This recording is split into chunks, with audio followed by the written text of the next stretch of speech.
don't mean to constantly be looking forward with Call of Duty, and I don't mean to have already written off Call of Duty 2026 or Modern Warfare 4, whatever it ends up being called. But frankly, I'm way more interested in Call of Duty 2027 at this point, partially because we already know Modern Warfare 4 is more than likely going to, let's just say it's going to have a tough time. I mean, let's forget about the game. Just going up against GTA 6 is enough of a reason to be worried, but also partially because Call of Duty 2027 is going to be made by Sledgehammer. And right now, they're probably my favorite Call of Duty studio in this generation. Out of the 3 COD developers, Sledgehammer clearly seems to care about making a game that the community wants. They're totally willing to ditch their original vision for a game if it's what the community sees different. I mean, they totally overhauled COD World War II. They updated Vanguard a million times with stuff the community was asking for, and they turned Modern Warfare 3 2023 into a love letter to the Modern Warfare community. So for me, Sledgehammer's a bunch of legends. And if you don't like the game they put out on launch day, you can usually bet they're going to be listening to the community's reaction and making adjustments accordingly. So today, welcome to the channel, everybody. Jimmy or Chaos. Today, we talk about Call of Duty 2027. And before we get into that, over on the Chaos Let's Play channel, we're actually playing a Sledgehammer game. We're playing COD World War II, the campaign, for the very first time. That's right. I'm a poser. I'm a pretender. I don't think I've ever played that campaign. I can't remember playing it. I'm on episode 3 right now, and it's all new to me, and I'm loving it. So if you guys want to subscribe to the Let's Play channel, the link is at the top of the description in the pinned comment below. Now, Call of Duty 2027. This is Sledgehammer's year, and they've presumably had a full development cycle to work on this as opposed to Vanguard and Modern Warfare 3, where they were thrown onto the project with only a fraction of time that they were supposed to have. Now, assuming Modern Warfare 4 ends up being a little bit of a struggle bus, I think Call of Duty 2027 could actually be a game that could potentially get everything on track. And again, I'm not trying to act like Modern Warfare 4 is already a failure or that it's completely beyond saving, but I am being real with you guys. I think Call of Duty 2027 could be where the community starts rallying behind the series again, because let's be honest with each other, there's nobody rallying at the moment. There's just not. That's not the reality that we are living in the Call of Duty world right now. It's not. And even with things like Blackout, the Black Ops Battle Royale, there was a ton of goodwill and a ton of hype, and people were really excited about it. And then a day before it launches, Call of Duty comes out and says that they're going to be testing bots and adding bots and stuff like that. It's been a bumpy road. I mean, the Modern Warfare 3 2011 era, let's go all the way back.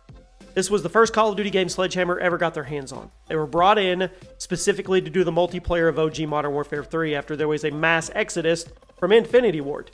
IW did the campaign in Spec Ops. Sledgehammer did the multiplayer. They made a deliberate effort to be a community-driven studio, make the multiplayer as much of a crowd pleaser as they possibly could. I think they were great about releasing stability patches. They made new community playlists. They did a lot.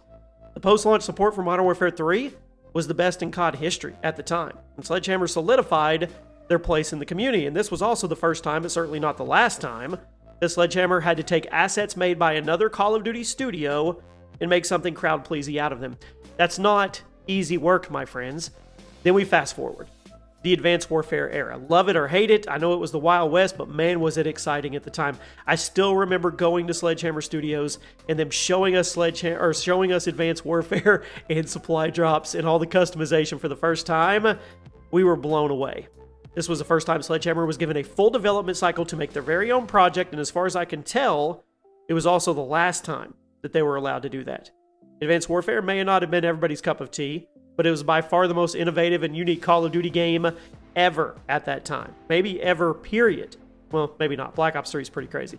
Advanced movement, though. Weapon variants, total character customization, score streak customization, new game modes, uplink, momentum, and a ton of other stuff. Sledgehammer absolutely took the opportunity to prove they had unique ideas, and they gave us the most unique and innovative Call of Duty to date. Unfortunately, I think this was the last time Sledgehammer was actually given a full 3 years to make their own Call of Duty vision without any kind of injection from Activision.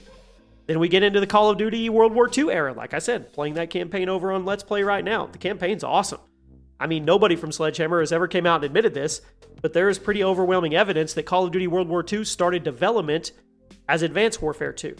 Not only are there several cut weapons and perks still in the game files that absolutely do not fit with the World War II setting, but COD World War II also launched with a shocking amount of bugs and a shocking lack of content that, for me, could only be explained if the game was rushed through development, despite it having 3 years in the oven, right? Several leaks have even claimed that Sledgehammer started working on a sequel to Advanced Warfare in early 2015, and that they were planning on releasing it as COD 2017, but following the community's lack of enthusiasm toward the futuristic sci-fi era of Call of Duty, Activision stepped in. They forced Sledgehammer back to the 1940s with their next game, which is why COD World War II had such little content and so many bugs on launch day. At least that's my guess. Now, despite all the backlash to the state of COD World War II on launch day, once again, Sledgehammer proves they were willing to listen to the community. They made a game they wanted to play. Not only was there a ton of free DLC content added to COD World War II, which was not the standard at the time, but Sledgehammer even pushed out a full multiplayer overall patch that addressed a laundry list of community grievances. The original design of the multiplayer, it was. The 1.0 version of COD World War II and the current version of COD World War II, they're entirely different games. And once again, to me, it solidified Sledgehammer's willingness to meet the community halfway, even if it meant going against their vision for the game. Then we get to Vanguard. Now, most of you probably know this, but Vanguard started development as an entirely different game. Sledgehammer was working with Raven to make a new Vietnam-era Call of Duty game for COD 2021, but then Activision was unsatisfied with the project, or progress, allegedly, and they kicked Raven off the project and tasked Sledgehammer with making an entirely new COD 2021 from scratch. So Sledgehammer had no choice but to take Modern Warfare 2019's engine and shove a bunch of COD World War II assets into it, which the baby was born, COD Vanguard. Now, Vanguard launched, once again, massive list of bugs, performance issues. A lot of people hated it for being a blatant asset flip of previous COD games, as well as just general Call of Duty burnout at the time. But following the launch, Sledgehammer kicked their update game into overdrive again. They were constantly releasing patches that directly addressed community issues and added a ton of new content. Vanguard started out as one of the most hated and least played games in the franchise. By the end of its life cycle, it had a pretty passionate but small community of people who really felt like the developers were listening to them and giving them what they wanted. This is the second time Sledgehammer had to take a Call of Duty game out of a different studio's assets, but it wasn't the last. Modern Warfare 3, 2023.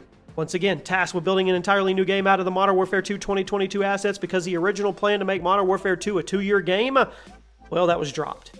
Sledgehammer was reportedly working on a massive 2-year expansion for Modern Warfare 2, but after the community started drying up and Infinity Ward stopped responding to emails, apparently, Activision decided the franchise needed a refresh. So they told Sledgehammer to take their work on the 2-year expansion and somehow expand it into a full game. So then you have Modern Warfare 3 2023. Launched relatively stable for such a rushed out project, but it got a lot of hate from the community because it was, it was 2.0. And I don't think it was Sledgehammer's fault. It was very clear that Sledgehammer wanted this game to be as good as possibly that it could, which is why they cranked out updates to the multiplayer almost immediately after launch. Within months, Modern Warfare 3 was turned into a love letter to the entire history of Modern Warfare, both old and new, and the game is now seen as a fan favorite. It's absolutely overflowing with content and nostalgia right now. It's very clearly made by people with a true passion for the Modern Warfare subseries. This was the third time Sledgehammer had to make a full COD game out of different studio assets. So now we arrive here. Call of Duty 2027. This is going to be the first time, in my book, since Advanced Warfare, that Sledgehammer's vision for a Call of Duty game will be seen through, assuming there hasn't been any, let's just say, changes or meddling behind the scenes. Sledgehammer is the only Call of Duty studio that has consistently been on the community side over the last decade, in my opinion. Infinity Ward, in my opinion, disregards and goes against what the community wants all the time. Treyarch says they're listening to the community, but then the follow-through is not always there for what we expect. Sledgehammer, genuinely to me, is trying their best to listen to the community and then prove with action.